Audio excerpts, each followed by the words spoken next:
Bueno, aquí todos reunidos vamos a platicar un poco sobre las inquietudes del espíritu. Ante todo, se necesita comprensión creadora. Lo fundamental en la vida es realmente llegar uno a conocerse a sí mismo. De dónde venimos, para dónde vamos, cuál es el objeto de la existencia, para qué vivimos, por qué vivimos, etcétera, etcétera, etcétera. Ciertamente es aquella frase que se puso en el frontispicio del templo de Delfos, es axiomática. Nócete ipsum, hombre, conócete a ti mismo y conocerás al universo y a los dioses. Conocerse a sí mismo es lo fundamental. Todos creen que se conocen a sí mismos y realmente no se conocen. Así que es necesario llegar al pleno conocimiento de sí mismos. Esto requiere incesante autoobservación. Necesitamos vernos tal cual somos. Desafortunadamente las gentes admiten fácilmente que tienen un cuerpo físico, mas cuesta trabajo que comprendan su propia psicología, que la acepten en forma cruda, real. El cuerpo físico aceptan que lo tienen, que pueden verlo, tocarlo, palparlo, mas la psicología es un poco distinta, un poco diferente. Ciertamente que como no pueden ver su propia psiquis, no pueden tocarla, palparla, pues para ellos es algo vago que no entienden. Cuando alguna persona comienza a observarse a sí misma, es señal inequívoca de que tiene intenciones de cambiar. Cuando alguien se observa a sí mismo, se mira a sí mismo, nos está indicando que se está volviendo diferente a los demás. En las diversas circunstancias de la vida podemos nosotros autodescubrirnos. Es de los distintos eventos de la existencia de los que nosotros podemos sacar el material psíquico necesario para el despertar de la conciencia. En relación, pues, con las personas, ya sea en la casa, ya sea en la calle, en el campo, en la escuela, en la fábrica, etcétera. Los defectos que llevamos escondidos afloran espontáneamente. Y si estamos alertas y vigilantes como el vigía en época de guerra, entonces los vemos. Defecto descubierto debe ser comprendido íntegramente en todos los niveles de la mente. Si por ejemplo pasamos por una escena de ira, supongamos, tendremos que comprender todo lo que sucedió. Supongamos que tuvimos una pequeña riña, tal vez llegamos a un almacén, pedimos algo, el empleado nos trajo otra cosa que nosotros no habíamos pedido, entonces nos irritamos ligeramente. Señor, le decimos, pero si he pedido es tal cosa y usted me está trayendo tal otra. ¿No se da cuenta que usted que estoy de afán? No puedo perder mi tiempo. He ahí una pequeña riña, un pequeño disgusto. Es obvio que necesitamos comprender qué fue lo que pasó. Si llegamos a casa, debemos de inmediato concentrarnos profundamente en el hecho sucedido. Y si ahondamos en los motivos profundos que nos hicieron actuar en esa forma y de esa manera y regañar al empleado o al mozo porque no nos trajo lo que habíamos pedido, venimos a descubrir nuestra propia autoimportancia. Es decir, nos hemos venido a creer muy importantes. Obviamente ha habido en nosotros eso que se llama engreimiento, orgullo, irritabilidad, he ahí impaciencia, he ahí varios defectos. La impaciencia es un defecto, el engreimiento es otro defecto, la autoimportancia, sentirnos muy importantes, he ahí otro defecto, el orgullo, sentirnos muy grandes y ver con desprecio al mozo que nos estaba sirviendo. Todos esos motivos nos hicieron comportarnos en forma inarmónica. De paso hemos descubierto varios yoes que deben ser trabajados, comprendidos. Habrá de estudiarse a fondo lo que es el yo del engreimiento. Habrá de comprendérsele totalmente. Habrá de analizársele. Habrá de estudiarse a fondo lo que es el yo del orgullo. Habrá de estudiarse a fondo lo que es el yo de la autoimportancia. Habrá de estudiarse a fondo lo que es el yo de la falta de paciencia, lo que es el yo de la ira, etc. Es un grupo de yoes. Cada uno debe ser comprendido por separado, estudiado, analizado. Tenemos que aceptar que detrás de ese pequeño e insignificante suceso se esconden un grupo de yoes, y que esos naturalmente pues están activos. Hay que estudiarlo a cada uno por separado, porque dentro de cada uno de ellos está embotellada la esencia, es decir, la conciencia. Entonces hay que desintegrarlos, aniquilarlos, reducirlos a polvareda cósmica.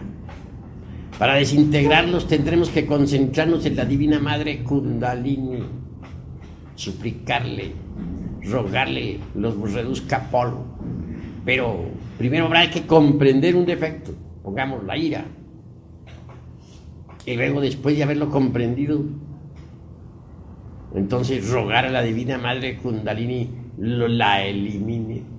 Después comprender la impaciencia, suplicarle a ella elimine tal error. Después comprender la autoimportancia. ¿Por qué nos creemos importantes si nosotros no somos más que míseros gusanos del lodo de la tierra? ¿En qué basamos nuestra autoimportancia? ¿En qué la fundamentamos? Realmente no hay un basamento para nuestra autoimportancia, porque nada somos. Cada uno de nosotros no es más que un vil gusano del lodo de la tierra. ¿Qué somos ante el infinito? Ante la galaxia en que vivimos, ante esos millones de mundos que pueblan el espacio sin fin.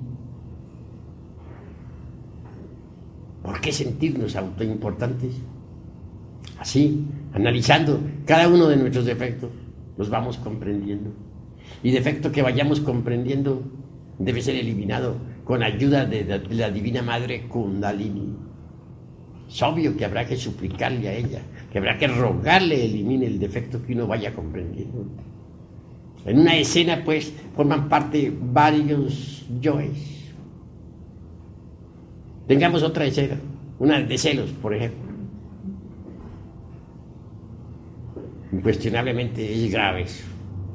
En una escena de celos entran también varios yoes. Y un hombre encuentra de pronto que su mujer está hablando con otro hombre en forma muy querido, en fin. ¿Qué quiere decir eso? ¿Sentirá celos? Posiblemente que sí. ¿Le formará pelea a la mujer? Es claro.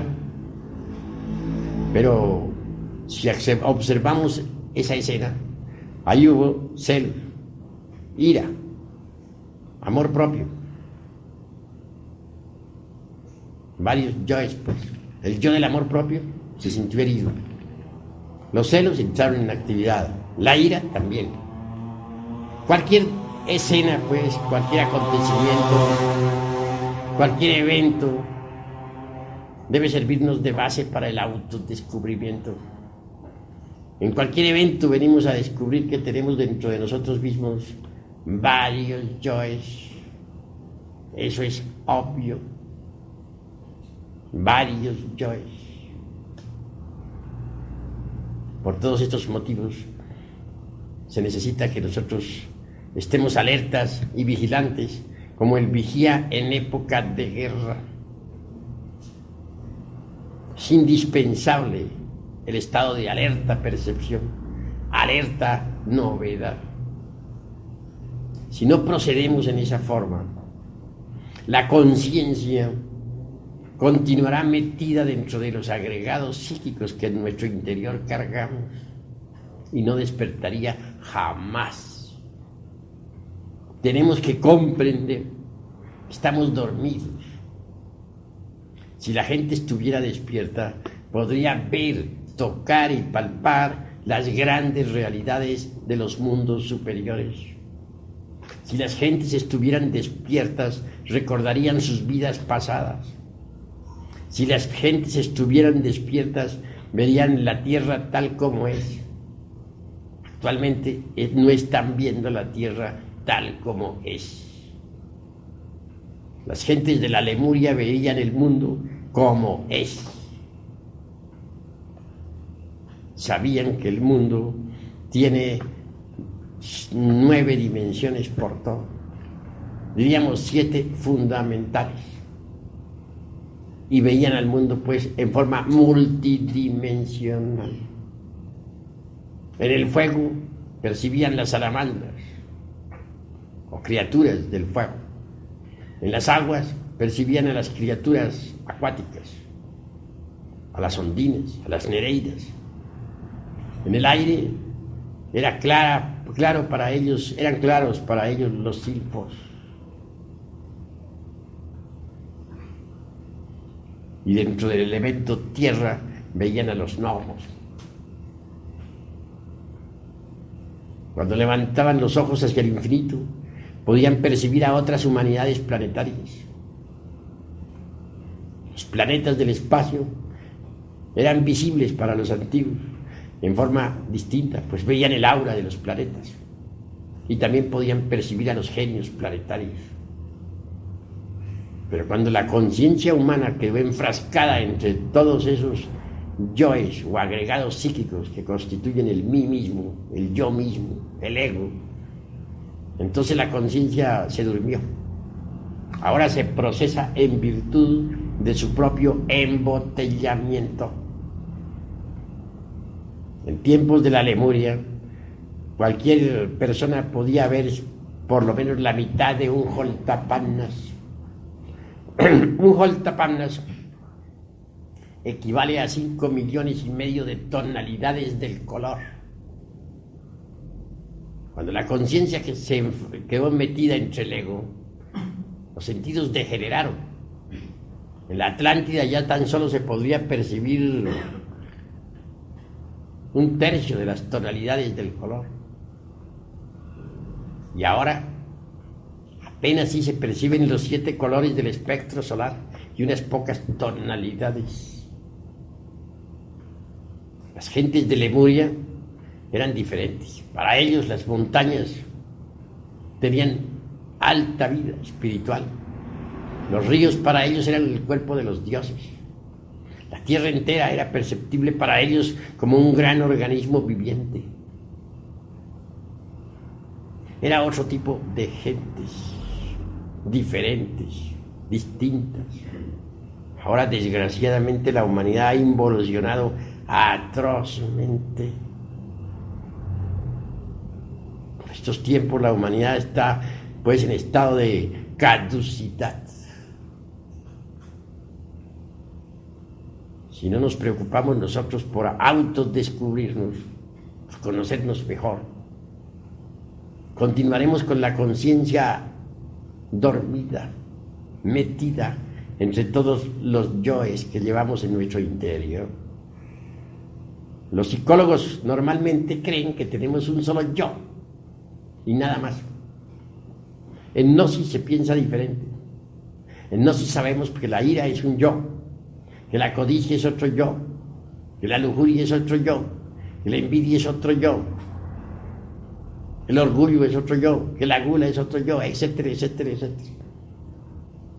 Virgilio, el poeta de Mantua, el autor de la Eneida, decía que aunque tuviéramos 1000 lenguas para hablar y para dar día cero, no alcanzaríamos nosotros a contar nuestros defectos, a enumerar nuestros defectos cabalmente.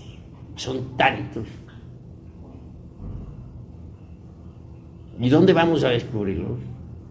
Solamente en el terreno de la vida práctica se hace posible el autodescubrimiento. Cualquier escena callejera es suficiente para saber cuántos yoes entraron en actividad. Cualquier yo que entre en acción, hay necesidad de trabajarlo para comprenderlo y desintegrarlo. Solo por ese camino se hace posible liberar la conciencia. Solo por ese camino se hace posible el despertar. A nosotros nos debe interesar, primero que todo, el despertar. Porque mientras continuemos así como estamos, dormidos, ¿qué podremos saber de los misterios de la vida y de la muerte? ¿Qué podremos saber de lo real, de la verdad? Para poder uno llegar a conocer a fondo los misterios de la vida y de la muerte, se necesita indispensablemente despertar. Es posible despertar si uno se lo propone, pero no es posible despertar si la conciencia continúa embotellada entre todos esos yoes.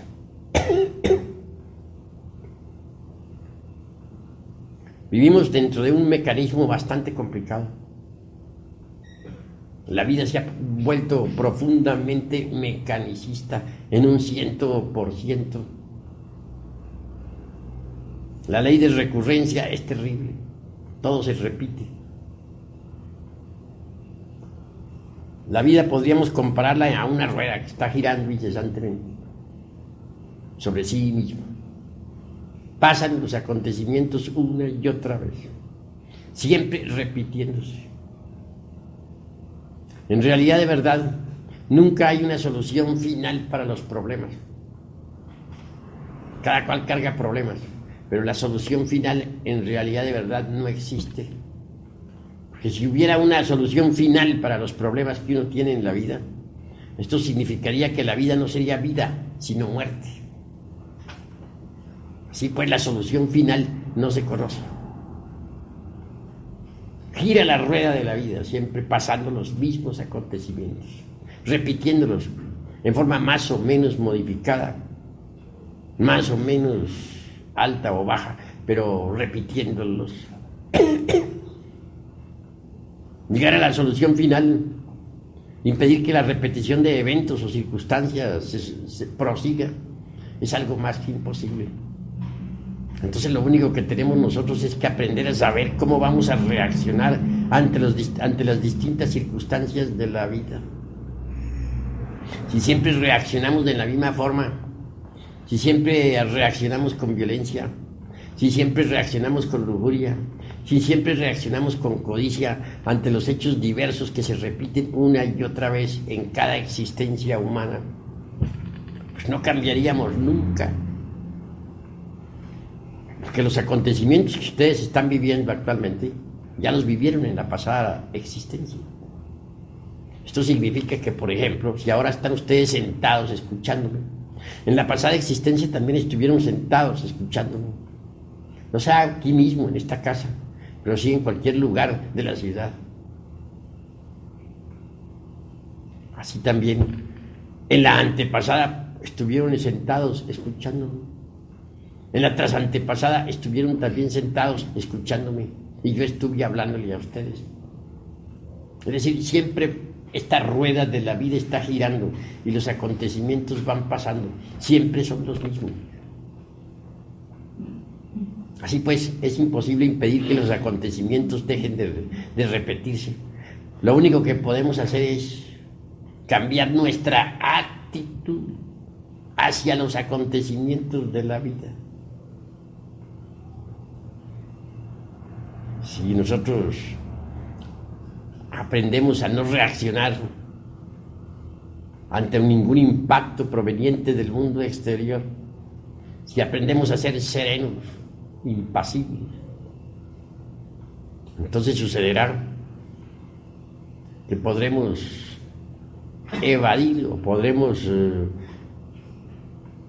evitar que los acontecimientos produzcan en nosotros los mismos resultados. Supongamos que, vamos a ver, por ejemplo, en una pasada existencia, por ejemplo, estuve platicando aquí con mi hermano gnóstico, el doctor, ¿cómo es tu nombre? Humberto Díaz, sobre un acontecimiento que cité en mi libro titulado El misterio del áureo florecer. Hablábamos de aquella existencia en la cual me llamé yo Juan Conrado, tercer gran señor de la provincia de Granada, en la antigua España, la época de la Inquisición, cuando el inquisidor Torquemada hacía desastres en toda Europa, quemaba viva a la gente en la hoguera. Ciertamente había yo llegado a él con el propósito de pedir una amonestación cristiana para alguien. Tratábase de un conde que me saería constantemente con sus palabras, que hacía mofa de mí, etc. En aquella época andaba yo de bodhisattva caído, y por cierto que no era una mansa oveja. El ego estaba bien revivo, pero quería evitar un nuevo duelo, no por temor, sino porque ya estaba cansado de tantos duelos, pues tenía fama de ser un gran espadachín. Claro, me llegué muy temprano ante la puerta del Palacio de la Inquisición. Un fraile ahí, monje azul, estaba a la puerta. Me dice: qué milagro de verle a usted, señor Marqués, por aquí. Muchas gracias, le dije, su reverencia. Vengo a solicitar una audiencia con el señor inquisidor, Monseñor Tomás de Torquemada. Imposible, dijo, y hay muchas visitas. Sin embargo, voy a tratar de conseguir para usted, me dijo, la audiencia. Muchas gracias, su reverencia, le dije, por adaptarme naturalmente a todos los convenios de aquella época. En realidad, de verdad, tenía que adaptarse uno, o de lo contrario, pues, se le ponía la cosa grave. En todo caso, el monje aquel desapareció como por encanto. Le aguardé pacientemente que regresara. al fin regresó.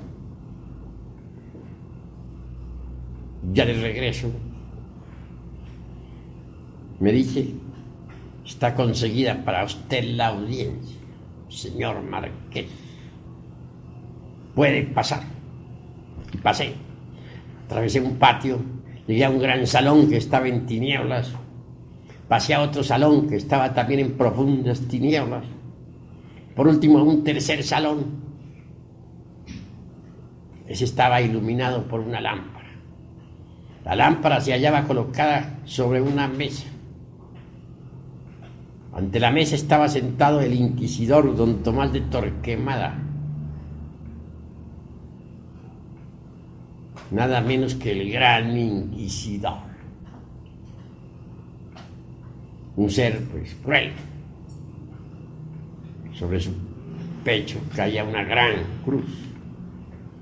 Se encontraba en un estado aparentemente beatífico, con las manos puestas sobre el pecho. Al verme, yo también no hice más que saludarle con todas las reverencias de la época. Me dijo: siéntese usted, señor Marqués. ¿Qué lo trae a usted por aquí? Entonces le dije: vengo a solicitar una amonestación cristiana para el conde don fulano de tal y tal y tal, de 50,000 nombres y apellidos, que lanza sus sátiras contra mí, mofas, burlas, y no tengo ganas de otro duelo más. Quiero evitar un nuevo duelo. Oh, no se preocupe usted, señor Marqués, me respondió. Ya tenemos muchas quejas contra ese condecito aquí en la casa inquisitorial. Vamos a hacerlo aprehender. Le llevaremos a la torre de martirio, le levantaremos, le meteremos los pies entre carbones encendidos para quemarle bien los pies, para que sufra. Le levantaremos las uñas de las manos, le echaremos plomo derretido en las uñas. Lo torturaremos y después lo llevaremos a la plaza pública y lo quemaremos en la hoguera. Bueno, yo no había pensado ir tan lejos, únicamente iba a pedir una amonestación cristiana. Claro, quedé perplejo al escuchar a Torquemada hablando en esa forma. Luego con las manos puestas sobre el pecho, en una actitud beatífica. Aquello me causó horror. No pude menos que manifestar mi descontento. Decirle: pues, usted es un perverso. Yo no he venido a pedirle que queme vivo a nadie, ni que venga usted a torturar a nadie. Únicamente he venido a pedirle una amonestación cristiana, y eso es todo. Ahora se dará cuenta usted porque no estoy de acuerdo con su secta. Y en fin, pronuncié otras tantas palabras y lancé algunos tantos gritos que por ahora me reservo, con un lenguaje un poquito altisonante, motivo más que suficiente como para que aquel alto dignatario de la Inquisición dijera: ¿con qué esas tenemos, señor Marqués? Hizo sonar una campana y apareció un grupo de caballeros armados hasta los dientes. Se puso de pie aquel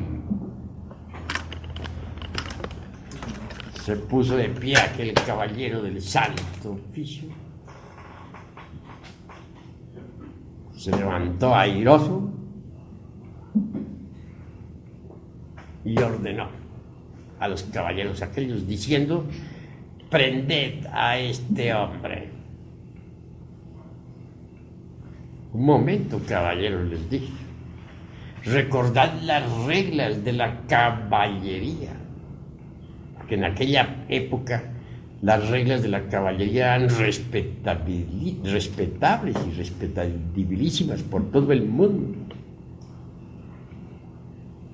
Dadme una espada, le dije, al estilo pues Gachupín, que estaba metido entre gachupines, pues claro, y me batiré con cada uno de vosotros.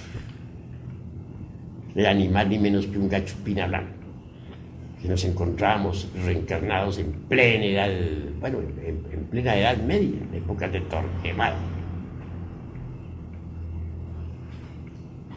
Un caballero me entrega la espada, me da una espada, yo la recibo, luego da un paso hacia atrás y me dice: ¡En guardia! Le respondí: siempre estoy. Y nos trabamos en Duralit. No se oía sino los golpes de las espadas. Parecía que esas espadas, a golpearse unas con otras, lanzaban chispas. Aquel caballero era muy hábil en la esgrima, pues manejaba las armas a la maravilla. Y yo tampoco era una mansa oveja. Claro está que no. Total que el duelo fue muy grave.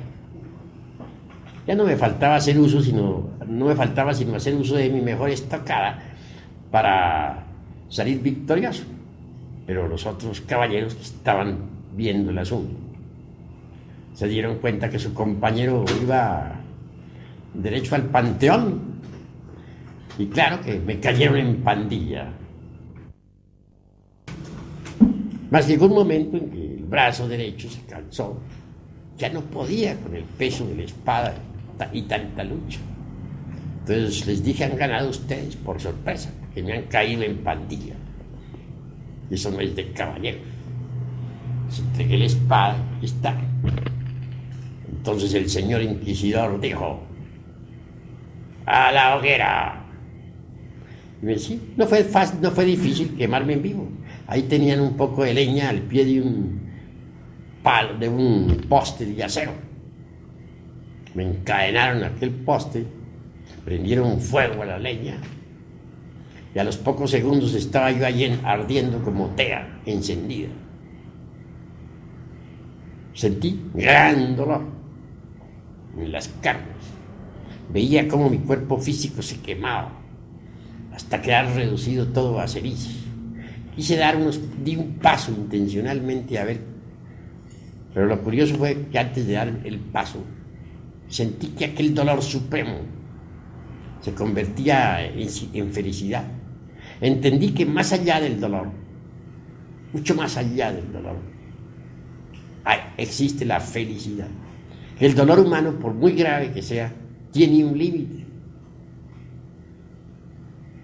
Una lluvia bienhechora comenzó a caer sobre mi cabeza y sentí que me aliviaba. Di un paso y vi que podía dar otro. Total, salí de aquel palacio caminando despacito. Y era que ya había desencarnado. El cuerpo físico pereció pues en la hoguera de la Inquisición.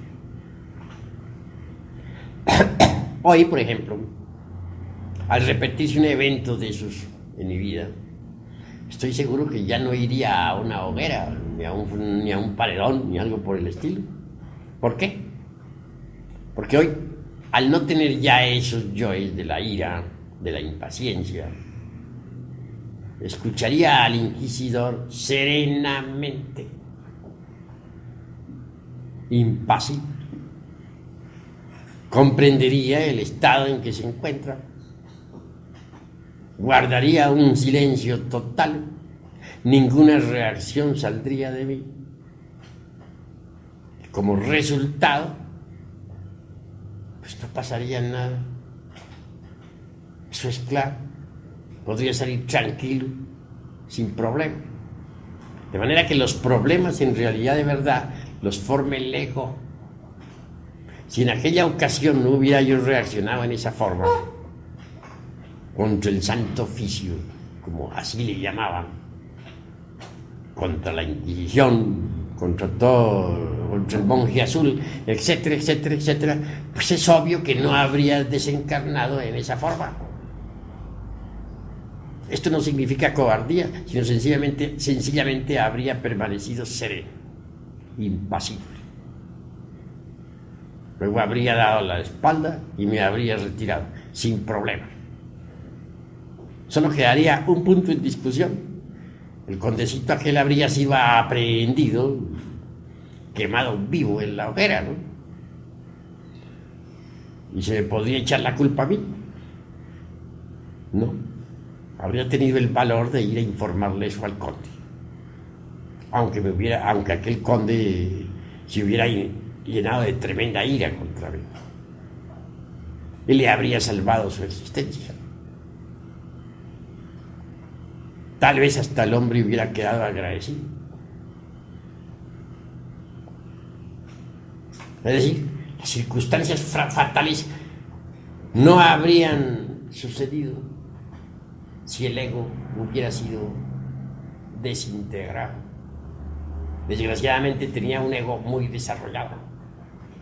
Y esos son los problemas que se forma el ego. Cuando uno no tiene ego, esos problemas no se suceden. Puede que las circunstancias se repitan, pero ya no sucede, ya no vienen esos problemas.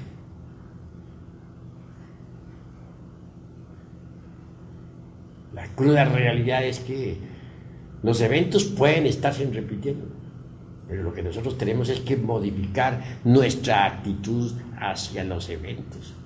Si nuestra actitud es negativa, pues nos crearemos gravísimos problemas.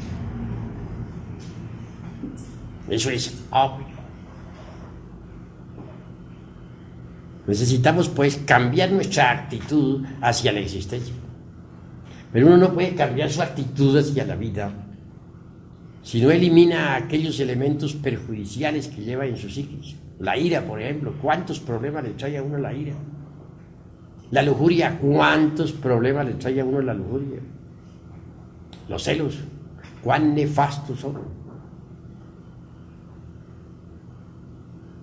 La envidia, ¿cuántos inconvenientes le proporciona a uno? Uno tiene que cambiar su actitud ante las distintas circunstancias de la vida. Estas se repiten con uno o sin uno, pero se repiten. Pueden repetirse sin uno o con uno, pero se repiten. Lo que importa es que uno cambie su actitud hacia las distintas circunstancias de la vida. Es decir, necesitamos nosotros autoconocernos profundamente. Si nos autoconocemos, descubrimos nuestros errores.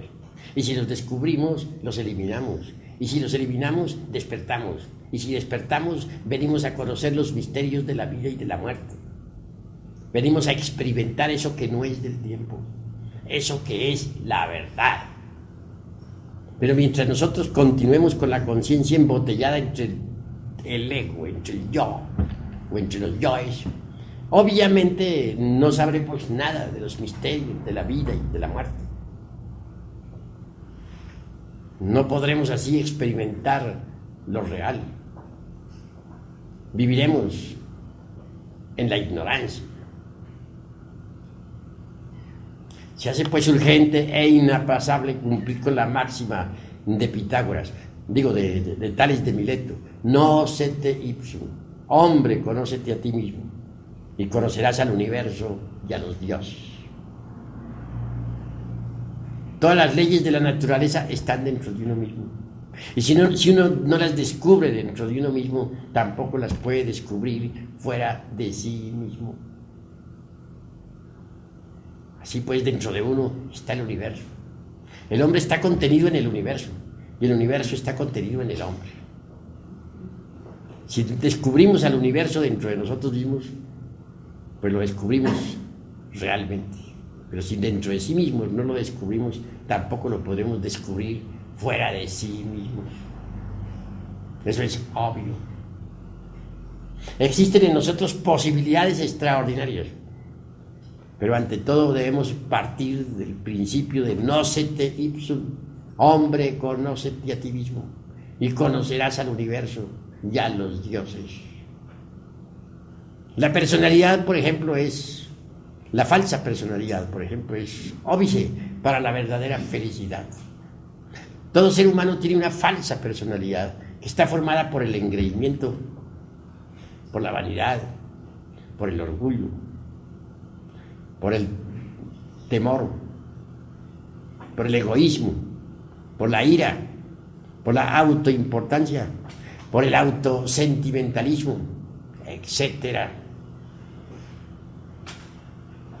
La falsa personalidad es verdaderamente problemática, pero está dominada por ese tipo de yoes que he enumerado. Mientras uno posea la falsa personalidad, en modo alguno habrá de conocer la real felicidad. ¿Cómo la conocería? Si uno quiere ser feliz, y todos tenemos derecho a la felicidad, tiene que empezar por eliminar la falsa personalidad. Pero para poder eliminar la falsa personalidad, tiene uno que eliminar los yoes que la caracterizan, los que he enumerado. Eliminados esos yoes, entonces todo cambia. Se crea en nuestra conciencia un centro de gravedad continua y deviene un estado de felicidad extraordinaria. Pero mientras exista la falsa personalidad, la felicidad no es posible. Debemos tener en cuenta todo eso si es que realmente nosotros anhelamos algún día ser felices. Incuestionablemente, lo más importante en la vida práctica viene a ser precisamente fabricar, o digo yo, cristalizar en la humana personalidad eso que se denomina alma. Alma. ¿Qué se entiende por alma? Todo ese conjunto de poderes, fuerzas, virtudes, facultades, etcétera, del ser. Si uno elimina, por ejemplo, el defecto o el yo de la ira, en su reemplazo cristalizará en nuestra humana persona la virtud de la serenidad. Si uno elimina el defecto del egoísmo, en su reemplazo cristalizará en nuestra humana persona la virtud maravillosa del altruismo. Si uno elimina el defecto de la lujuria, en su reemplazo cristalizará en nuestra alma la virtud extraordinaria de la castidad. Si uno elimina de su naturaleza el odio, en su reemplazo cristalizará en nuestra personalidad el amor. Si uno elimina de la personalidad el defecto, por ejemplo, de la envidia, en su reemplazo cristalizarán en la humana persona la alegría por el bien ajeno, la filantropía, etc.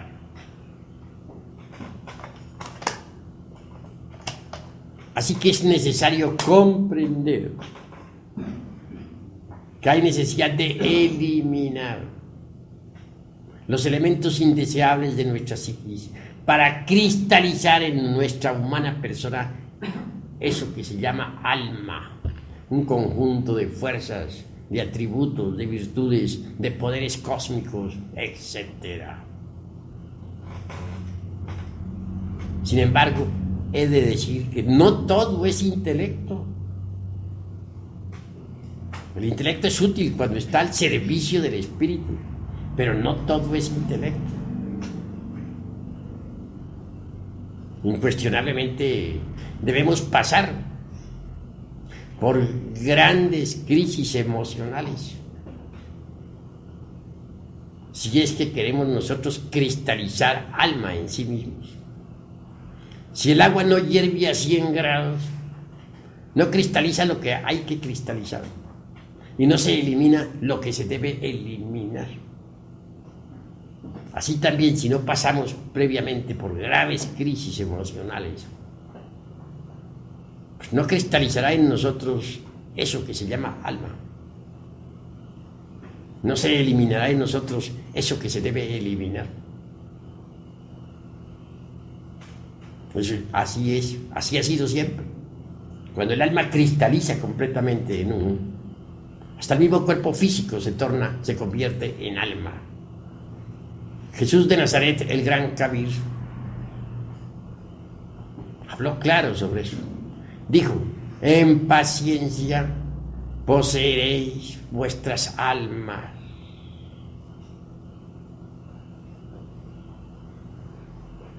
Las gentes no poseen su alma, el alma les posee. El alma de cada persona sufre cargando con un fardo abrumador. La persona. Poseer el alma es algo muy distinto. Pero escrito está: en paciencia poseeréis vuestras almas. Hay yoes muy difíciles de eliminar,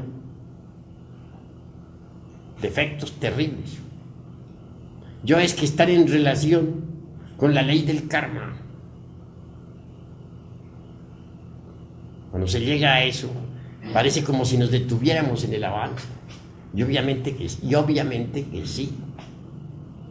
Mas con infinita paciencia al fin se consigue la eliminación de esos yoes. La paciencia y la serenidad son facultades extraordinarias o virtudes magníficas, necesarias para avanzar por este camino de la transformación radical. En mi libro Las Tres Montañas hablo precisamente sobre la cuestión de la paciencia y de la serenidad. Un día, estando en el monasterio,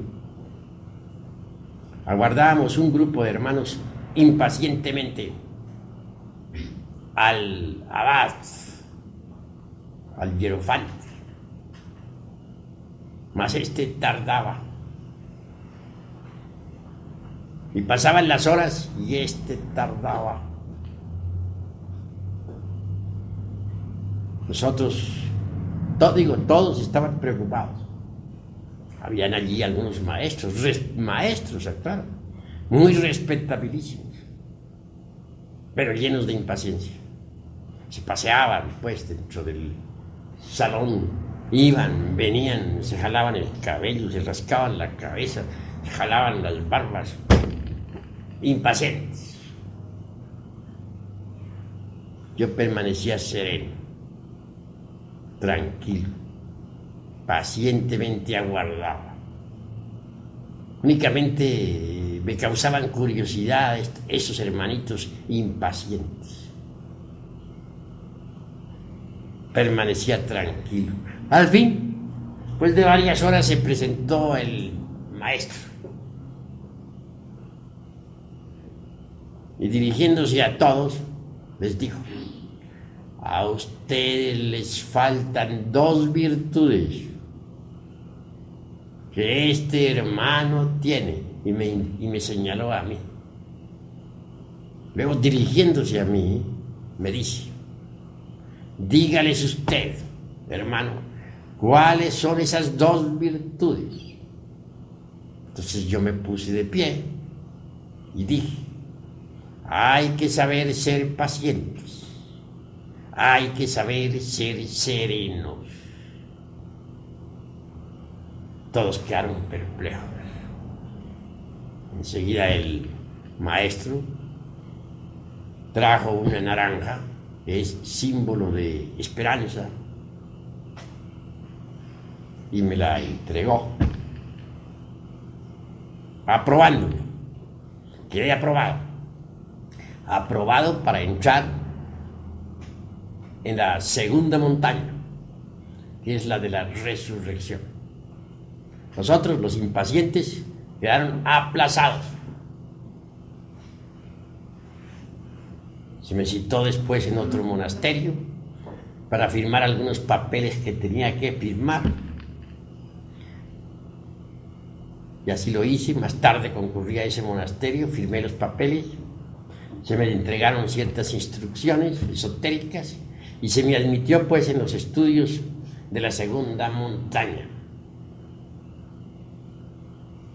Y aquellos compañeros, a estas horas, todavía están luchando por lograr la paciencia y la serenidad, pues no la tienen. Vean ustedes lo importante que es ser pacientes, ser serenos.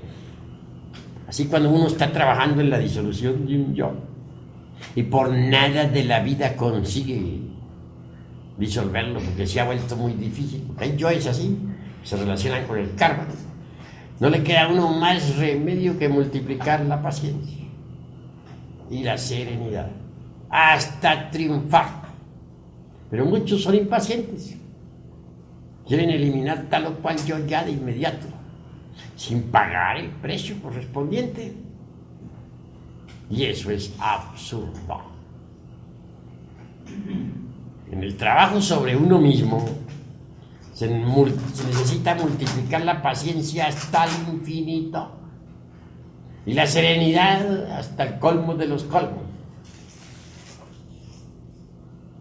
Quien no sabe tener paciencia, quien no sabe ser sereno, fracasa en el camino esotérico. Obsérvense ustedes en la vida práctica. ¿Son impacientes? Obsérvense. ¿Saben permanecer serenos en el momento preciso? Si no tienen esas dos preciosas virtudes, pues hay que trabajar para conseguirlas. ¿Cómo? Eliminando los yoes de la impaciencia, que son yoes, y eliminando pues los yoes de la falta de serenidad, del enojo, los yoes del enojo, que son los que no permiten la serenidad. ¿Qué es lo que buscamos a la larga nosotros con todo esto? Cambiar, pero cambiar totalmente, porque así como estamos, incuestionablemente lo único que hacemos es sufrir, amargarnos la vida. Cualquiera puede hacernos sufrir a nosotros. Basta con que nos toque una fibra del corazón para que ya estemos sufriendo. Si nos dicen una palabra dura, sufrimos. Si nos dan unas palmaditas en el hombro y unas palabras dulces, nos alegramos. Así somos de débiles. Nuestros procesos psicológicos no dependen ya, mejor dicho, no tenemos nosotros poder sobre nuestros procesos psicológicos. Cualquiera puede manejarnos nuestra psiquis. ¿Quieren ver ustedes una persona enojada? Díganle una palabra dura y la verán enojada. Y luego quieren verla contenta, denle una palmadita en el hombro y lo verán. Ya díganle unas palabras dulces, ya cambió, ya está contenta. Qué fácil es, ¿no? Cualquiera juega con la psiquis de los demás. Qué débiles son estas criaturas.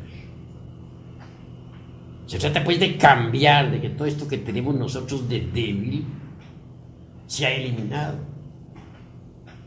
Hasta nuestra misma identidad personal debe perderse para nosotros mismos. Esto quiere decir que el cambio debe ser tan radical hasta nuestra misma identidad personal. Soy fulano de tal XX. Pues debe perderse para sí mismo. Llegar el día en que no encontremos a nuestra misma identidad personal. Si se trata de convertirnos en algo distinto, en algo diferente, obviamente hasta la misma identidad personal debe perderse. Tratamos de convertirnos en criaturas distintas, criaturas felices, seres dichosos, y tenemos derecho a la felicidad. Pero si no nos esforzamos, pues, ¿cómo vamos a cambiar? ¿De qué manera?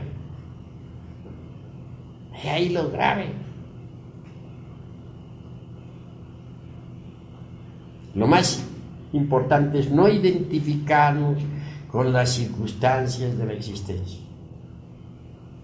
La vida es como una película, y es de hecho una película que tiene un principio y tiene un fin. Distintas escenas van pasando por la pantalla de la mente.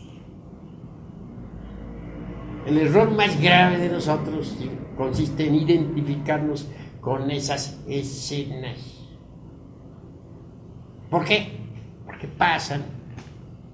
Sencillamente porque pasan.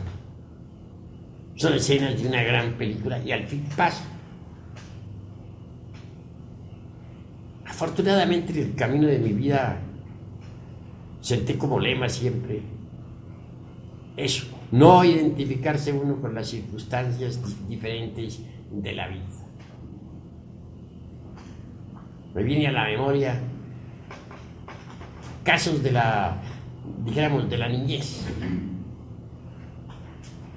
Como quiera que mis padres terrenales se habían divorciado, nos tocaba a nosotros, los hermanos de una gran familia, sufrir.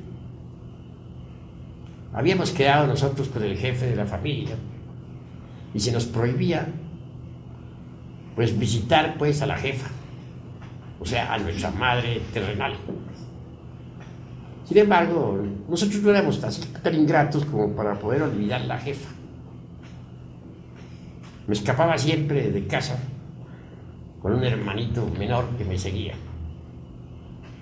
Íbamos a visitarla y luego regresábamos a casa, a donde el jefe. Mas mi hermanito sufría mucho, pues al regreso se cansaba porque era muy pequeño y yo tenía que llevarlo entonces sobre mis espaldas. Qué tan pequeño estaría. Y lloraba aquel amargamente.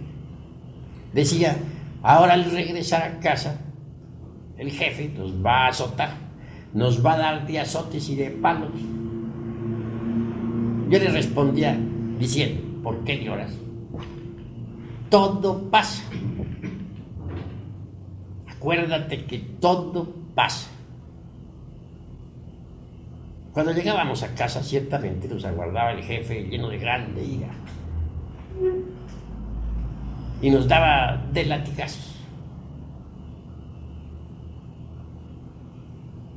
Posteriormente, nos internábamos en nuestra recámara a dormir, pero ya al acostarnos le decía yo a mi hermano, ¿te fijas?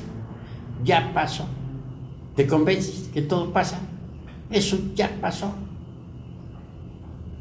Todo pasa. Un día de esos tantos, nuestro jefe alcanzó a oír cuando yo le decía a mi hermano, todo pasa, eso ya pasó. Y claro, mi jefe, que tenía un renodo, que dijéramos que era bastante iracundo, empuñó de nuevo el látigo terrible que traía, penetró en la recámara de nosotros, diciendo, con que todo pasa, sin vergüenzas. Y luego otra azotaína más terrible nos dio, retirándose después al parecer muy tranquilo por habernos azotado. Ya que él se retiró un poquito más quedito, le dije a mi hermano, ¿te fijas? Eso también ya pasó.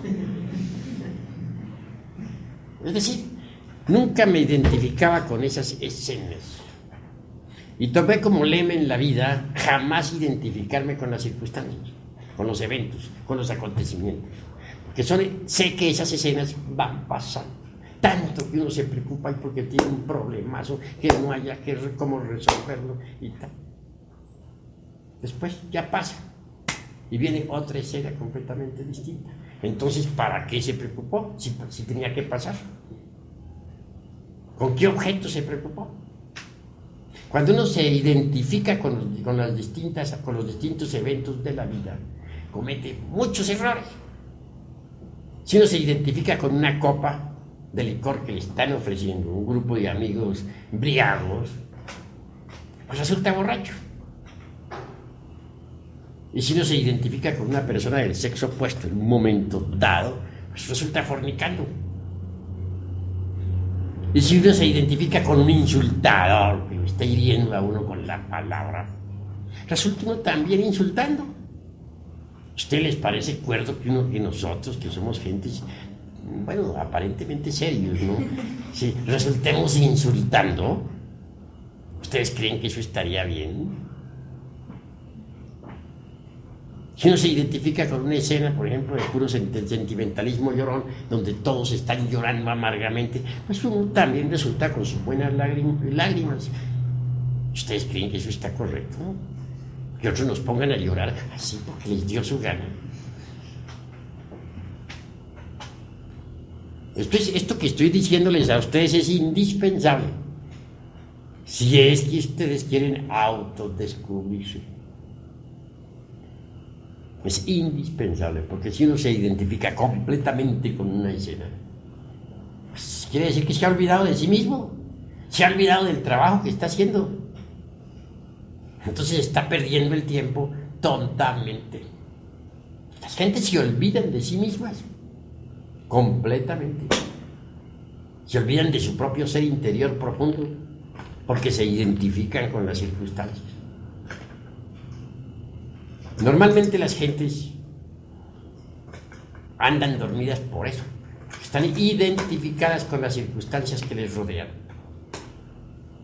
Y cada cual tiene su cancioncita psicológica. Como decía por ahí en mi libro Psicología Revolucionaria. De pronto encuentra uno a alguien que le dice: yo tuve que en la vida hacer esto y esto y esto, me robaron, pero fui un hombre rico, tuve dinero, me estafaron, fulano de tal fue el malvado que me estafó y tal. Su canción psicológica. 10 años encuentra uno a ese mismo sujeto y vuelve a contarle su misma canción. 20 años se lo encuentra y vuelve a narrarle su misma canción. Esa es su canción psicológica. Quedó identificado con ese evento para el resto de su vida. En esas circunstancias, ¿cómo va a disolver uno el ego? ¿De qué manera? Se lo estáis fortificando al identificarse así, fortifican los yoes. Si uno se identifica con una trifulca, resulta uno también dando puñetazos. Me viene a la memoria el caso por ahí de un boxeo, un campeón peleando contra otro en Estados Unidos, y al final todos los espectadores terminaron dándose golpes unos con otros, perfectamente locos, todos dándose de puñetazos unos contra otros, todos resultaron boxeadores. Observen ustedes lo que es la identificación. He visto de pronto a una dama viendo una película donde los actores lloran, bueno, lloro fingido, claro está, ¿no? Pero aquella dama que está contemplando la película resulta llorando también, terriblemente, en un estado de angustia espantosa. Vean ustedes lo que es la identificación. ¿Qué ha hecho esa pobre mujer que se ha identificado con esa película? Pues ha creado al héroe de la película, o a la heroína, un nuevo yo que ha creado dentro de sí misma. Ese nuevo yo se ha robado parte de su conciencia. De manera que ahora esa persona, si estaba dormida, ahora sigue más dormida. ¿Por qué? Por la identificación. En cierta ocasión se me ocurrió ir a un cine, hace muchísimos años. La película pues estaba muy romántica, allí aparecían un par de enamorados que se querían, que se adoraban, que no sé qué. Bueno, y yo muy interesado en ver al par de enamorados, esas poses, esas palabras, qué miradas, qué cosas. Yo encantado mirándolas. Al fin terminó la tal película esa y muy tranquilo me fui para la casa. Ya estando en casa, sentí sueño, me acosté. Entonces esa noche fui a dar al mundo de la mente. Allí me encontré una mujer como aquella que yo había admirado en la película. Estaba hasta guapita. Y estaba frente a mí la tal mujer. Me senté con ella en una mesa ahí, a tomar algunos refrescos, muy contento. Vinieron las dulces palabras, muy semejantes a las de la película, por cierto. Conclusión: bueno, no llegué hasta la cópula química ni nada por el estilo, pero no faltaron los besos, los abrazos, las caricias, las ternuras y 50.000 cosas por el estilo. Les estoy narrando de una historia sucedida hace 20 años, no es ahora, porque ahora ya no voy a cine. Pero en aquella época sí, iba a algún cine. Me parecía que era una diversión sana, así creía yo. Conclusión: la escena no estaba muy buena, un poquito erótica.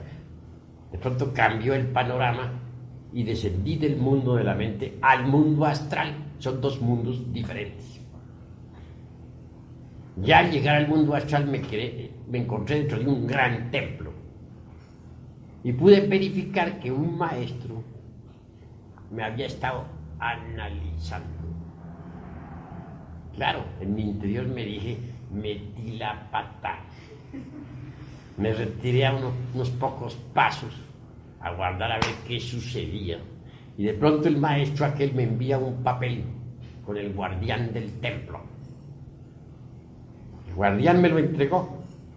Leí el papel, decía, retírese usted inmediatamente de este templo, pero con INRI. Con INRI es conservando el fuego, puesto que no había propiamente fornicado, no pasaba de las ternuras. Bueno, total que entonces dije yo, bueno, ni modo, esto está grave. Muy despacio salí, avancé por la nave, por el corredor de la nave central, y antes de salir fuera del templo, en un reclinatorio, me arrodillé humildemente, pidiendo pues compasión, ¿no? Que tuvieran un poquito de piedad por mi insignificante persona, que sí había estado metiendo la pata, pero que ni modo, en fin, ¿no? Conclusión, así estaba yo en mi plegaria y oración, cuando de pronto viene el guardián nuevamente hacia mí y me dice, señor, se le ha ordenado a usted que se retire. Y hay forma más severa. Ni modo, dije. Pero era que quería hablar yo con el maestro, le dije. Claro, ir a exponerle mis razones, ¿no? Entonces, me respondió, el maestro está ahora ocupado. Está examinando otras efigies del mundo mental. Entonces ahí fue donde vine a darme cuenta que yo ya estaba ahora con una efigie mental creada por mí mismo. La había creado en pleno cine. Y esa efigie había tomado vida propia en el mundo mental.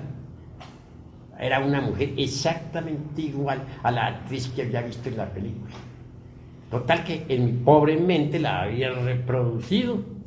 Y ahora en el mundo de la mente me había encontrado cara a cara con tal efigie creada por mí mismo. El maestro continuaba examinando otras efigies de otros, y ya no me quedó más remedio que salirme del templo. Volví a mi cuerpo físico. La otra noche, durante todo el día siguiente estuve muy triste, lamentando haber ido a cine. Qué metida de pata, dije, no he debido haber ido, vea lo que fui yo a crear, una efigie mental. Es decir, estuve muy amargado. Aguardaba así que llegara la noche a ver qué quedábamos. Pedí perdón 50.000 millones de veces al Cristo íntimo, porque dije, él es el único que podrá perdonarme de ese metidón de pata. Y al otro día, a la noche siguiente, pedí de todo corazón que me repitieran la prueba, que me sentía capaz de salir victorioso, que no más ternuras ni más caricias para ese efigie mental, etc. Y ciertamente me concedieron la repetición de la prueba. Me llevaron en cuerpo mental al mismo lugar, a la misma mesa. Volví a encontrarme otra vez con la dama de los ensueños, la actriz que había visto en la pantalla. Ya iban a empezar las ternuras nuevamente y me acordé de la cuestión. Inmediatamente desenvainé la espada flamígera y dije, conmigo tú no puedes, tú no eres más que una forma mental creada por mi propia mente. Y ahí mismo hice uso de la flamígera, volví pedazos ese efigie mental, se volvió polvo. Pasado eso, entonces fui nuevamente llamado al templo astral. Y entré al templo astral, esta vez victorioso. Triunfante, me recibieron con mucha música y mucha fiesta nuevamente. Después vinieron las instrucciones diciéndoseme que no volviera a cine, porque podría perder la espada. Me llevaron en astral a mostrarme lo que son los cines. Vi que estaban llenos de efigies mentales, las efigies que dejaban los espectadores. todo lo que uno está viendo ahí en pantalla, sobre todo cuando es morboso, todo eso se reproduce en la mente de las gentes, las mismas figuras, las mismas formas, y los que salen dejan multitud de formas mentales en esos antros de la magia negra. Conclusión, se me dijo que en vez de estar viendo cines, repasara mis vidas anteriores, que eso era más útil que estar yendo a esos cines. Yo cumplí con la orden, pues claro, y dejé de ir a cines. Pero ¿qué fue lo que me perjudicó? Pues haberme identificado con aquella película que estaban dando. Me pareció tan interesante y la dama aquella me pareció tan hermosa en aquella época que yo mismo llegué a sentirme siendo el galán, y no el de la pantalla, sino yo. Resultado, fracaso. Eso sucedió hace 20 años, pero no, unos 22 años, pero no se me ha olvidado. Uno nunca debe identificarse con nada de lo que vea en la vida, con las circunstancias, con los eventos desagradables, nada. Todo pasa, todo pasa. Debe aprovechar, sí, todas las circunstancias para estudiarse, para observarse a sí mismo. En vez de estar identificado con una circunstancia desagradable, estar uno estudiándose a sí mismo. A ver, tengo ira, tengo celos, tengo odio, ¿qué estoy sintiendo en este momento ante esto que me está sucediendo? Así es como se aprovecha el tiempo, sabiendo uno no identificarse, sabiendo uno sacar partido de todo. No olviden ustedes que las principales o que las peores adversidades le ofrecen a uno las mejores oportunidades. Las peores adversidades le ofrecen a uno las mejores oportunidades para el autodescubrimiento. Cuando uno se identifica con las circunstancias desagradables, comete errores, se complica la vida, se forman problemas. Todas las gentes están llenas de problemas porque se identifican con lo que les sucede, con lo que les está pasando, con lo que están viviendo. Por eso es que están llenos todos de problemas. Pero si uno no se identifica con nada de lo que le esté sucediendo, si dice todo pasa, esta es una escena que pasa y no se identifica con ella, pues tampoco se complica la vida. Pero a la gente le encanta complicarse la vida. Si alguien le hiere con una palabra dura, reacciona con violencia. A todos les gusta complicarse la existencia. Y mientras más se reaccione con violencia, pues peor. Más dura se pone la cuestión. Más trabajoso se vuelve todo. Aprovechemos las circunstancias desagradables de la vida para el autodescubrimiento. Así sabremos qué clase de efectos psicológicos poseemos. Tengamos la vida como un gimnasio psicológico. Si así procederemos, entonces podremos autodescubrirnos. Hasta aquí mis palabras de esta noche. Si algún hermano tiene algo que preguntar, puede hacerlo con la más entera libertad. A ver, puede pregunta. haber personas que desintegren sus yoes y que al morir mueran, pero dormidos, o sea, que no mueran conscientemente.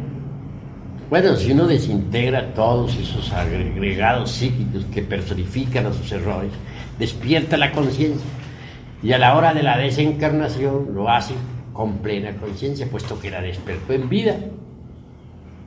Las gentes después de la muerte andan en los mundos suprasensibles con la conciencia dormida, porque en vida nunca se preocuparon por despertar conciencia. ¿Alguna otra pregunta? Sí. Por ejemplo, ¿qué efecto tiene el que uno diga, si no se identifica uno con una escena, qué efecto tiene el después decir, debía haber hecho esto, debía haber hecho esto otro, al actuar? Pues al decir debiera haber hecho esto, o debiera haber hecho lo otro, indica que sí se identificó con la escena. Que cuando uno no se identifica con esa escena, la mente queda quieta, tranquila y en silencio, como si nada hubiera sucedido. Eso es todo. ¿Alguna otra pregunta? Sí. Cuando uno no se siente a gusto ni identificado con esas escenas, y por lo contrario se siente mortificado, ¿es justo? Pues de todas maneras indica que está identificado, porque si no se sintiera mortificado o a disgusto con tales o cuales escenas, pues es obvio que tampoco se mortificaría, ¿no? Si uno se mortifica por tal o cual evento, por tal o cual suceso, es porque se ha identificado. Si uno no se identifica, ¿por qué tiene que mortificarse? La identificación es óbice para la comprensión. La identificación hace que los yoes se fortifiquen. Cuando uno se identifica con algo, esto le puede ocasionar naturalmente o placer o dolor. Pero si uno no se identifica con nada, pasa más allá del placer y del dolor. ¿Alguna otra pregunta? ¿Quién tiene algo que decir? Habla. Se habla de dimensiones y de planetas y dice, bueno, tengo entendido que usted es de un planeta, entonces no comprendo qué diferencias hay entre las dimensiones a seres de otros planetas. Bueno, estás haciendo una pregunta que está fuera del temario, no compagina con lo que estamos hablando. Puedo contestarte, pero preguntas en este momento que sean del tema, ¿no? El objeto de estas preguntas es para ayudar a aclarar lo que hemos platicado. Claro que sobre planetas y dimensiones tendré mucho gusto en platicar, pero en otras conferencias. Esta es únicamente sobre la cuestión de la exploración del ego o del yo. ¿Alguna otra pregunta, hermanos? Bueno, habla pues.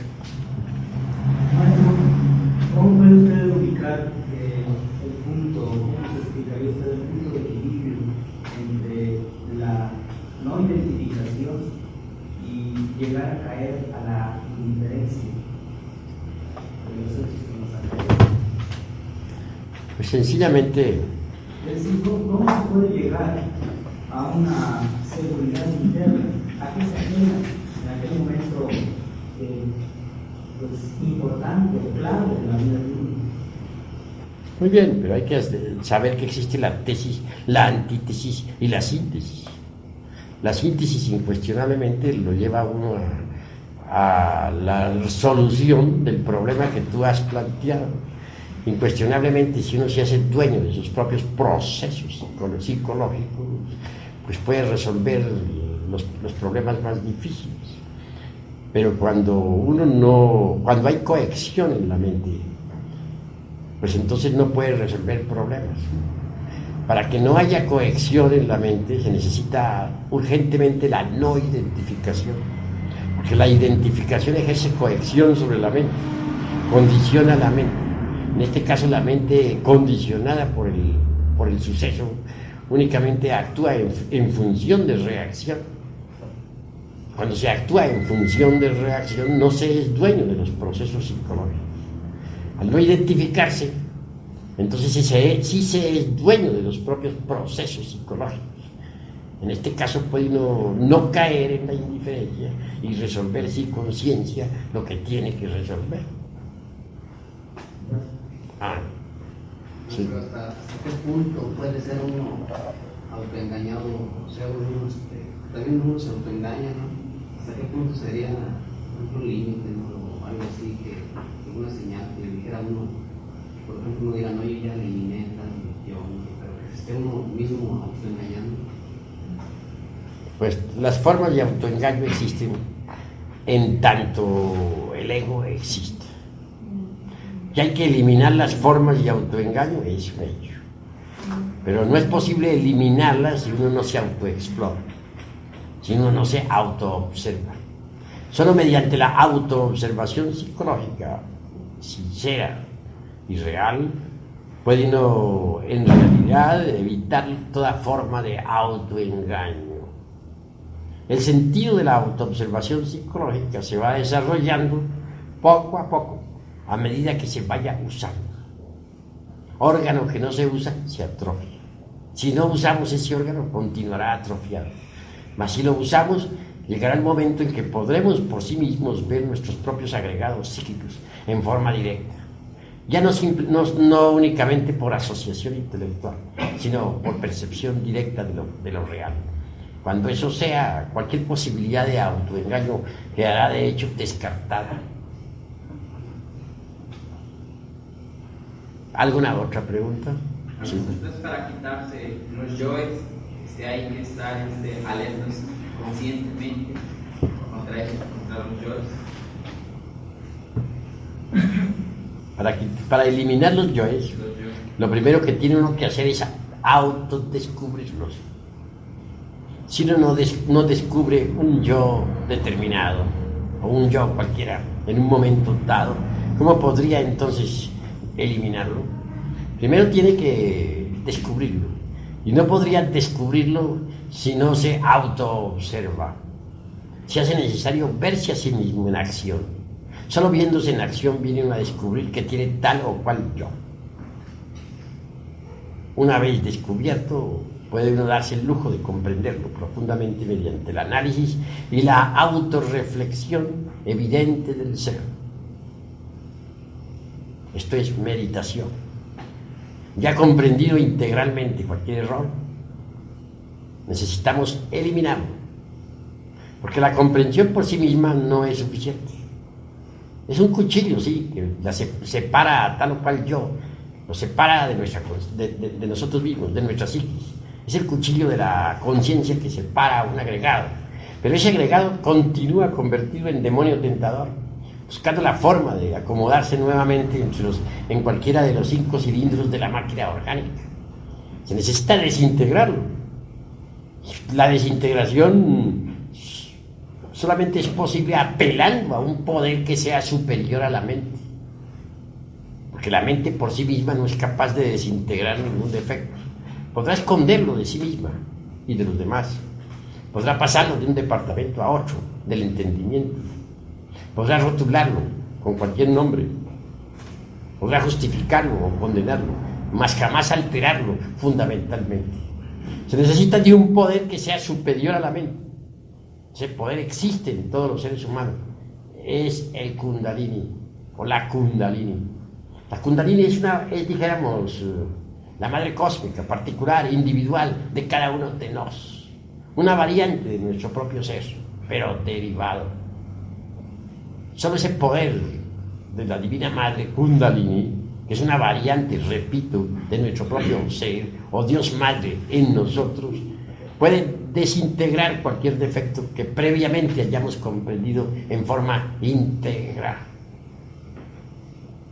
De ahí pues el camino o la técnica o la didáctica que conduce a la desintegración de los elementos indeseables que cargamos en nuestro interior. ¿Alguna otra pregunta? Pues, ¿qué relación hay entre la madre Kundalini y la espada de Eros? ¿O se relaciona la espada con la voluntad? ¿O qué espada es la que desintegra las formaciones mentales? Bueno, la espada flamígera se le entrega al iniciado para su defensa y representa la voluntad. Es el resultado de las transmutaciones de la energía creadora del tercer law. Pero el fuego solar, eso que los orientales denominan Kundalini, incuestionablemente asciende por el canal medular espinal del asceta gnóstico.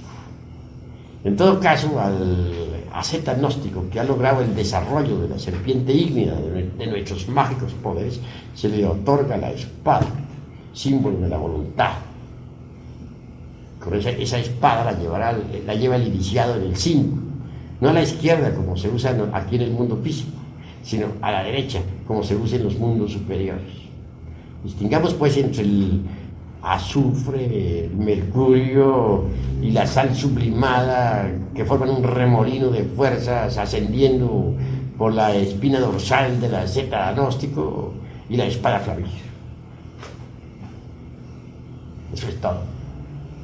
Claro que del fuego aquel que sube por la espina dorsal brota, dijéramos, la Divina Madre Kundalini. Es una variante de nuestro propio ser, pero derivado. ¿Alguna otra pregunta? Estaba yo observando una conferencia, me estaba observando a mí cómo me reía o me ponía serio según lo que narraba, alguna cosa jocosa que dijo. Estoy pensando ahorita que eso es identificación.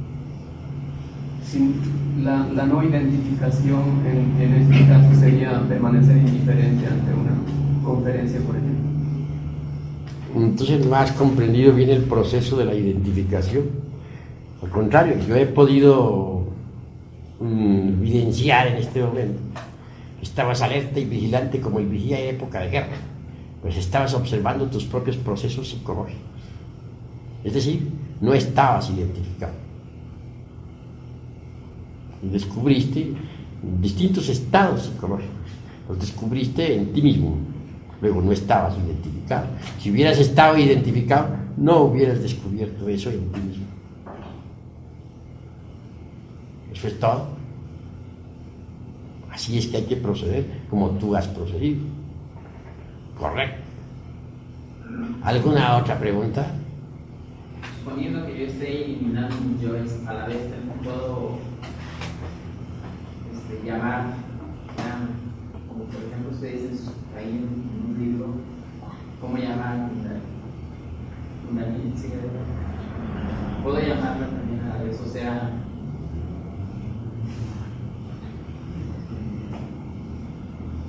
bueno, se puede invocar a la Divina Madre Kundalini, se puede llamar cuando uno ya está dispuesto a eliminar, pero antes de eliminar hay que comprender aquello que va a eliminar. Si no lo comprende, de nada le serviría eliminar, o digo llamar, porque entonces en este caso no sería asistido. Primero hay que comprender para merecer ser asistido. No se puede ser asistido si no se comprende. La Madre Divina Kundalini no va a eliminar aquello que nosotros no hemos comprendido.